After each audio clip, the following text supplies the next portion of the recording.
Paper 2 and Paper 3 are your full analysis, thesis, conclusion, or thesis, analysis, conclusion questions. This year you have a reduced exam, so your Paper 2 you're only answering one essay question, and in Paper 3 you're only answering 2 essay questions. This year, Paper 2 is 45 minutes, so you will be given 12 world history topics. I'll go over the topics in a little bit. And the paper usually consists of 2 questions for each 12 topics. I have found nowhere where they have said that it's going to be different this year, but with IB, they do not communicate well, so who knows. But you're only going to answer one question. And so you want to spend that first 5 minutes plotting out your answer. There's some things that you have to do to nail Paper 2. You're going to see different questions on this paper that require examples that maybe are drawn from one or more region. When the word region is used, it refers to one of the regions defined by the world map on the front of the exam. So you want to make sure you're careful with that. Also, keep in mind you are writing a full essay. You want a thesis, you want to move into evidence that supports your argument, analysis. Always add that analysis. Why is this significant? How does this support your argument? How does this affect people? And then do not forget a strong conclusion. Having the skill to write well will take you very far on this exam. This year, since you are only writing one exam on Paper 2, or excuse me, essay on Paper 2, you're going to see a range of topics. And yes, you can write on any of these topics, any question that you see under the 12 topics that you are seeing now, you can write about, but I strongly suggest that until you get to about origins, development, and impact of industrialization, these independence movements, evolution and development of democratic states, authoritarian states, and then what I covered on my website, causes and effects of 20th century wars or the Cold War. I suggest you draw from those areas. These earlier areas are going to require a lot of study that we just didn't do. Okay, so try to go to those later areas on the exam. This particular instruction is going to be about the one that I recommend, which is 20th century wars. So there we go. Again, on Paper 2, you're going to answer one question from any topic you choose. I suggest 20th century wars and warfare. They have different types of questions on this. First of all, they might ask you about different types of warfare. They might say total, limited, civil, or guerrilla warfare, which we'll go over in a little bit. They might ask you the origins and causes of wars, which can be divided in long-term, short-term, and immediate causes. In addition, they might ask you the economic, ideological, political, and religious causes of different wars. They also might ask you the nature of 20th century wars. Depending on the war, this discussion could include an analysis of the tactics and weaponry used in fighting on land, on sea, or in the air. Where relevant, you might discuss the impact of technological developments on the course and the outcome of war. Also, the economic and social impact of wars is also considered. And lastly, they might ask you the effects and results of wars. You have 45 minutes to answer one question from any of these topics. I strongly suggest, again, that you spend at least 5 minutes planning, coming up with your thesis, your argument, collecting your evidence, plotting out your conclusion. Add a differing perspective. Try to jot down some historians if you can remember any. And, spend that time wisely and then do the 40 minutes. If at the end of 45 minutes you still have time left, go back and add some stuff.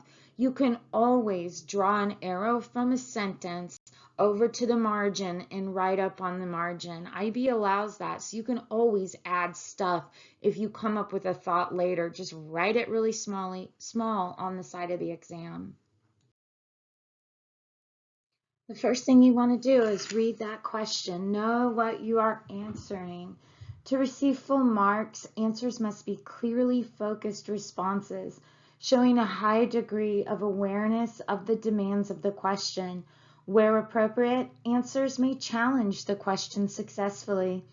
You need detailed and accurate historical knowledge, which is applied as evidence to your argument and used consistently and effectively. Events are placed in their historical context, and there is perspective, an understanding of historical processes. There may be evaluation of different approaches to history or interpretations of the events. Answers are well structured and clearly expressed using evidence to support relevant, balanced arguments, and it reaches a reasoned conclusion. You might have questions on causes and results. You need to be careful when choosing which question you want to answer, especially if you're comparing and contrasting causes or results of a certain war. You want to make sure that you choose examples that deal effectively with each other. If you need to compare and contrast, they need to be wars that have obvious comparisons and differences. Also, you want to make sure that you maybe choose wars that go together, like guerrilla wars, civil wars, limited wars. Those easily have examples of causes and results. If the question specifies different regions, it is vital that you cover them both and that you use the regions shown on the front of your exam. For questions on causes, make sure you distinguish between long-term, short-term, and immediate causes for the wars that you choose.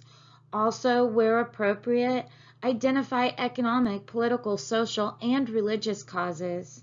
Some of the questions in the past have been, for example, compare and contrast the causes of two wars. Sometimes they'll exclude one, so this one says excluding the First World War, each chosen from a different region.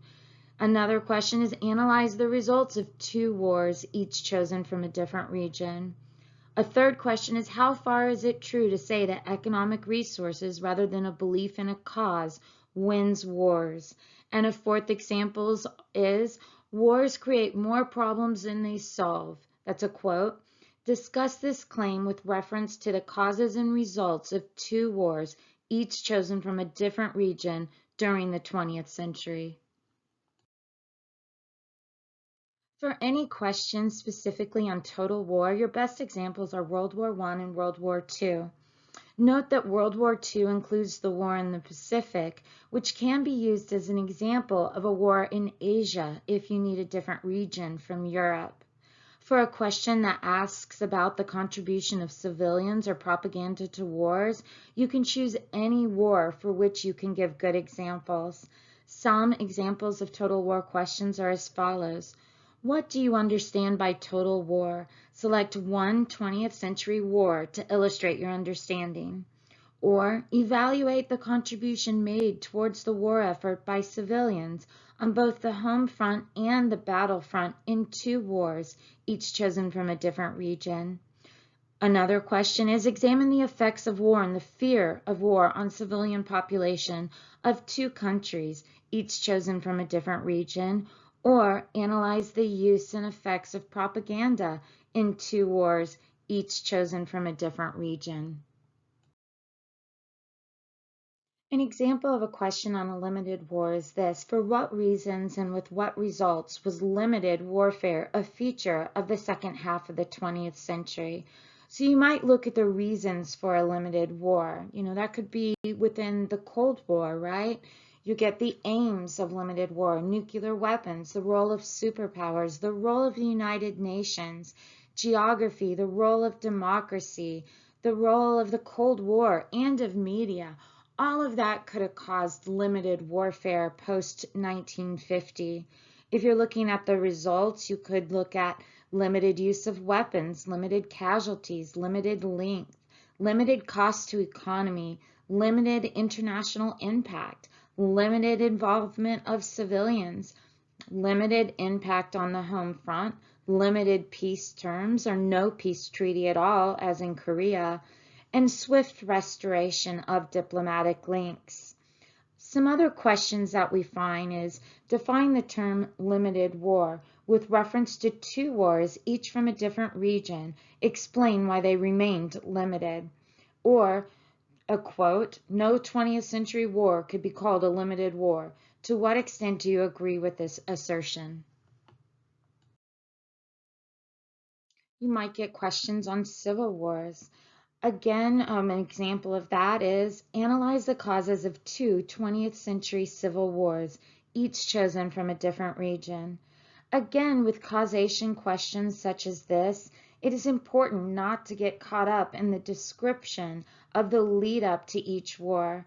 Keep an approach that you maintain an analytical focus. You might look at the political significance of civil wars, for instance, failure of a monarchy or ruling dynasty, or Republican attempts at government or communist attempts at government. The role of the military in the Civil War. Was there regionalism, as in Spain, a lack of unity, a lack of central authority? How did nationalism play into that Civil War? You could look at economic issues, for instance, the gap between the wealthy and poor urban workers or peasants in any war, or the lack of economic development and modernization. You could look at bad taxation or economic crises. Or you could look at the social and religious effects, the lack of modernization in education, power of the church and traditional or orthodox beliefs. Some further questions could be on civil wars. Why did foreign intervention occur so frequently in civil wars of the 20th century? And what impact did this intervention have on two civil wars, each chosen from a different region? Or you might see, analyze the reasons for the outcome of one civil war. How did the outcome affect the country in which the war was fought? Or to what extent has any civil war in the 20th century settled the issues that caused it? An example of a guerrilla warfare question is examine the reasons for and the contribution of guerrilla warfare to the outcome of one 20th century war. So for instance, you could look at Algeria or Nicaragua. I suggest both because you don't know if that guerrilla warfare question is also going to ask you to compare two guerrilla wars from two different regions. Here are some points though to consider when writing about guerrilla warfare. Why did they adopt guerrilla warfare? Was it a lack of resources, arms, training, conventional military expertise compared to their opponent? Was it physical terrain limits, conventional military operation, and gives advantage to guerrilla activities? Was it ideological support, either revolutionary or a people's war? Was there a practical need to win time so that ideology can spread? Was there a need to shock and generate publicity?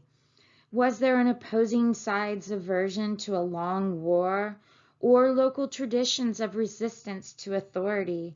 And also local traditions of resistance against foreign influence, as in Afghanistan. You can also look at the contribution of guerrilla warfare to victory, mass mobilization of people behind the insurgency, the idea of hearts and minds effect, or major campaigns and turning points in battles, or impact of political campaigns. They also produced social and economic reform, and perhaps was rooted in anti-imperialism and nationalism. There are other factors that contribute to the victory you might also want to mention. Then in your conclusion, you can assess the actual impact that guerrilla tactics had in whatever conflict you choose. Another example of a guerrilla question is, with reference to specific examples, account for the adoption of guerrilla warfare and assess its effectiveness. In this question, you can use both wars that I've mentioned, Nicaragua and Algeria. Not all wars ended with official treaties, so you need to go back through all the wars that you have studied and identify those that actually concluded with a treaty. What difference does the implementation of a treaty make to the results of the war? The Versailles Settlement is always a good example of a peace settlement that had profound results. A good contrast, one that did not cause future conflicts, is the Treaty of San Francisco, signed between Japan and the Allied powers in 1951. Here are some questions that require you to identify first the problems that cause the conflicts. Analyze the results of one 20th century treaty or peace settlement. Another example is, in what ways and with what success did post-war peacemakers attempt to deal with the problems which produced the conflict? Specific reference should be made to two peace settlements. A last example is, peace settlements create conditions for new conflicts. With reference to at least two settlements, explain to what extent you agree with this statement. An example of a question on technology is, to what extent did technological developments ensure victory in 20th century wars? This question is not just about technology, but also about other factors that result in victory. For instance, the success of guerrilla tactics in the Chinese Civil War and Algerian War, which brought victory over technologically superior opponents. On the other hand, technology was central to the outcome of the First Gulf War in 1990 to 91 and provides a good alternative case study. Another example is, compare and contrast the role of technology in two wars of your choice. Again, you could compare one war in which technology was of little importance, or better yet, compare how technology changed from World War I to World War II. A third example could be, how and why did technological developments play an important part in 20th century wars? They might also ask you about tactics on land, sea, and air. For example, they may say, examine the role of warfare either at sea or in the air in two wars, each chosen from a different region. They may say, compare and contrast the use of naval warfare in two wars, each chosen from a different region. Last example is, assess the role of air power in two 20th century wars. Certainly that last one, you might look at World War I, where airplanes were used usually as reconnaissance missions. Very few battles occurred in air, and then World War II is all about air. Some examples may ask you about the social and economic factors of a war. And you would address a range of social results and a range of economic results. Some examples is this: assess the social and economic causes of any one 20th century war, or assess the social and economic effects of one war on two countries involved. Or assess the economic and social results on the civilian population of one 20th century war. Lastly, with reference to two wars, each chosen from a different region, explain to what extent the role and status of women was affected. Technology has drastically changed warfare throughout the 20th century. At the beginning of the 20th century, 90% of war casualties were military men and 10% were civilians. At the beginning of the 21st century, more than 90% are civilians, some of whom are children. The reason for this must be, according to the following: modern weapons have been more destructive both in size and ingenuity. Examples of the latter include cluster bombs, shells that eject multiple small bomblets designed to cover an area as large as 2 or 3 football fields, many of which do not explode on impact but present a danger later to civilians. Also, increasingly, the traditional laws of war have been ignored. Warfare has become a struggle between people rather than rulers, with an entire nation involved. This is due to the prevalence of nationalism. Also, the nation most frequently at war, the United States, prefers to use its wealth to wage war by employing very destructive high-technology weapons deployed from a distance, and so avoiding risk to U.S. forces at the cost of civilians on the ground. This began with the carpet bombing of German cities by the United States and Britain during the Second World War, culminating in the use of the atomic bomb.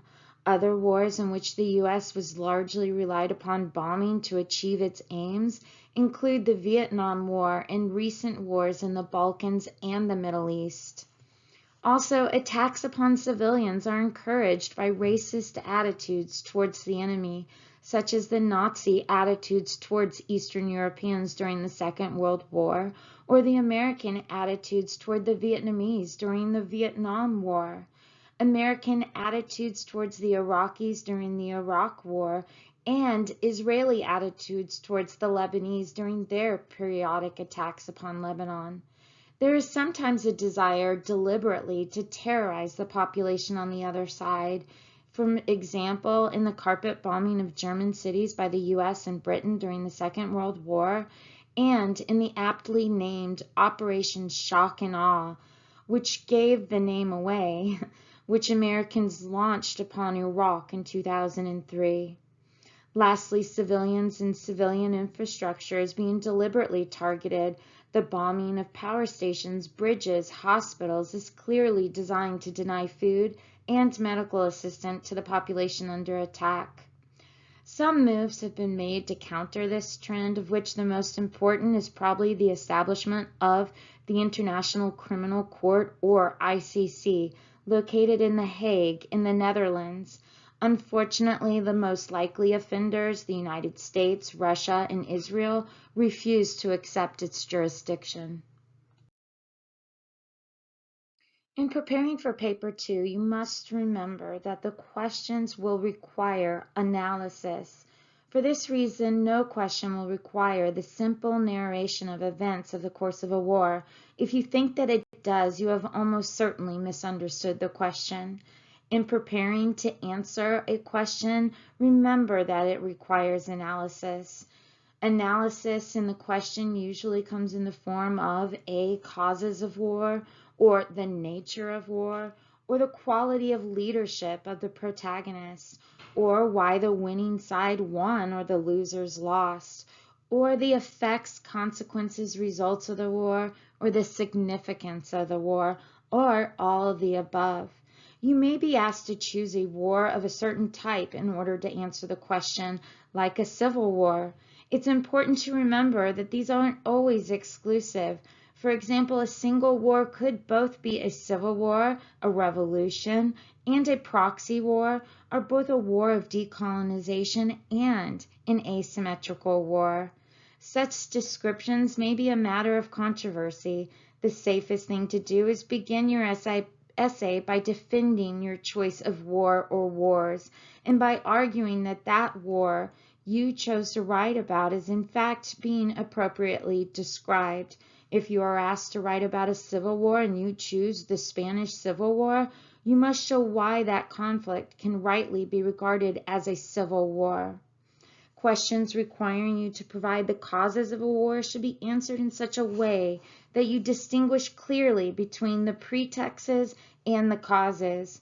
Show why a pretext is a pretext. Remember, that's like an excuse to start a war. It's usually very different than the long-term, short-term, or immediate causes.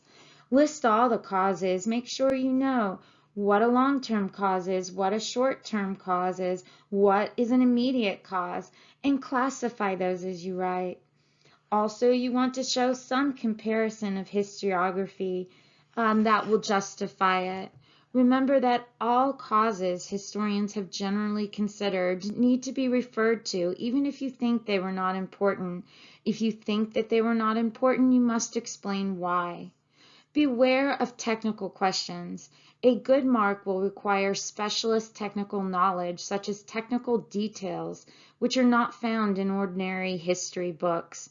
It is simply not enough to obtain a good grade when answering a question on technical developments in the Second World War to just mention that there were significant developments in technology of tanks and rockets and the introduction of atomic weapons. You need to tell me what those effects were, how they, provide that analysis. You should also distinguish between the effects, consequences, and results of a war. The effects and consequences are the same. They consist of what followed because of the war. By contrast, though, the results of an action are its intended consequences. and come through intentional actions. Among the effects of any war, the following should be considered: casualties, deaths and injuries, including psychological damage to individuals, famine and disease, the displacement of refugees, the damage to the environment, including the infrastructure of civilized life, works of art, historical remains, with a residue of unexploded bombs and landmines, the waste of material resources, also changes in the relative power of the belligerent and non-belligerent states involved, including territorial changes, the solution of existing problems between states brought about by the outcome of war, as well as the generation of future conflicts.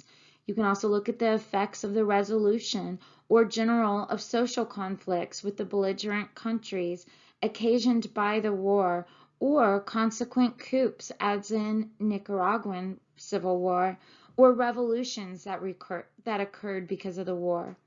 You might look at advances in science and technology brought about by the efforts to win the war, or the effects of war on the economies of non-belligerent states. If you are asked to compare two wars without any qualifications, go through a checklist in order to make sure you cover all the relevant points: the causes of the war, the nature of the war, the quality of leadership, why the winning sides won or the losers lost, and the effects, consequences, and results of the war, and the significance of the war against a background of the larger sweep of history. Don't forget a conclusion, conclusion, conclusion. I will have a longer review over paper 3 for German unification, but it bears mentioning that paper 3 is structured almost identically to paper 2. You're going to have 1 hour and 45 minutes to answer 2 questions, each from a different topic. So this is where studying that German and Italian unification becomes incredibly important, because you're studying for paper 1 and paper 2 can give you a different topical question to answer, and then you can answer German and Italian unification. So it's very important for my HL students to review those 2 things, and again, I'll send a review over it as well. I highly suggest, again, focus on the role of leaders. I would start, the best way to start, as studying for paper 3, German and Italian unification, is study all of these men. In some way, they had something to do with it. For instance, for Italian unification, you have Mazzini, Garibaldi, Count Cavour, Victor Emmanuel II, Pope Pius IX. Also, Metternich in the first, 1815 to 1848 is influencing it. He's the Chancellor of Austria. After 1848, you have Emperor Franz Joseph of Austria that influences both German unification and Italian unification. You want to understand the weakness of Frederick Wilhelm IV and the strength of Wilhelm I of Prussia for German unification. You want to look at Otto von Bismarck and certainly Napoleon III of France. Look at the Prussian customs union. Germany is going to unify economically, while Italy is going to use politics, and both will use the role of the military to also unify.